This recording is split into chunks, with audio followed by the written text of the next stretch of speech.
अस्सलाम वालेकुम, नमस्कार। मैं नवेद माजिद आज आपको सुनाऊंगा एक ऐसे वीर की कहानी जिसने सन 1965 में भारत और पाकिस्तान के युद्ध में अद्भुत प्रदर्शन करते हुए शहीद हो गया। जी हाँ, मैं बात कर रहा हूँ परमवीर चक्र विजेता वीर अब्दुल हमीद की। सन 1947 में मुकी खाने के बाद भी पाकिस्तान नहीं सुधरा था। सन 1965 में पाकिस्तानी सेना ने अपने कदम अमृतसर की ओर बढ़ाए, जिससे भारत और पाकिस्तान के बीच युद्ध के आसार बन गए, जिससे छुट्टी पर गए जवानों को वापस बुलाने के लिए उनके घर संदेश भेजा गया। एक ऐसा ही संदेश पहुंचा गाजीपुर के रहने वाले उस्मान फारूकी के घर। यह संदेश पढ़ते ही उनके बेटे ने सामान बांधना शुरू कर दिया। सामान बांध ही रहा था कि अचानक रस्सी टूट गई। यह देखते हुए उनकी पत्नी रसूलन रोने लगी। रसूलन के अनुसार यह एक बहुत बड़ा अपशगुन था। इस अपशगुन को देखते हुए रसूलन नहीं चाहती थी कि उनके पति युद्ध पर जाएं। लेकिन वीर अब्दुल हमीद के दिल में परिवार से ज़्यादा देश के लिए प्रेम था।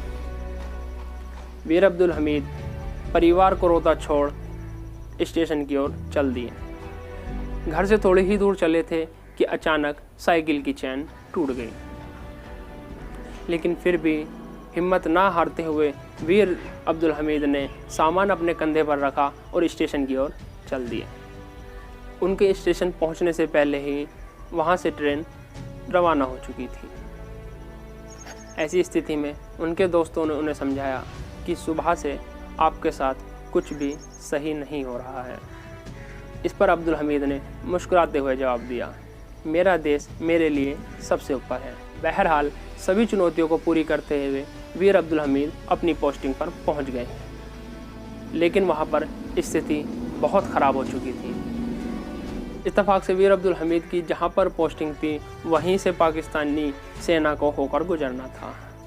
यह अब्दुल हमीद के लिए एक बहुत बड़ी चुनौती थी कि कैसे वह पाकिस्तानी सेना का सामना करेंगे। उधर पाकिस्तान ने बोझ से कुछ दूरी पर पहुंचते ही अपने टैंकों से बमबारी शुरू कर दी। वीर अब्दुल हमीद ने अपने मन में ठान लिया था कि पाकिस्तानी सेना को 1 इंच भी आगे नहीं बढ़ने देना है। लेकिन कुछ देर बाद वीर अब्दुल हमीद समझ चुके थे कि दुश्मन की सेना मजबूत है। अगर उन्हें पीछे धकेलना है तो इनके टैंकों को ख़त्म करना होगा। यह कोई आसान काम नहीं था, इसमें जान जाने का भी खतरा था। लेकिन देश प्रेम के आगे अब्दुल हमीद को कुछ नहीं दिख रहा था। बहरहाल वह आगे बढ़े और पाकिस्तानी सेना के एक एक करके 7 टैंकों को निस्तेनाबूद कर दिया। दुख की बात यह है कि वीर अब्दुल हमीद अपनी जान गंवा चुके थे। वीर अब्दुल हमीद का एक सपना था कि उन्हें उनकी वीरता के लिए सम्मानित किया जाए। उनके जीते जी तो यह सपना नहीं पूरा हो पाया, लेकिन उनके शहीद होने के बाद वीर अब्दुल हमीद को भारतीय सेना के सबसे बड़े पुरस्कार परमवीर चक्र से सम्मानित किया गया। भारतीय सेना के इस जवान की शहादत को सलाम। देखते रहिए डिजिटल मीडिया न्यूज़। जय हिंद, जय भारत।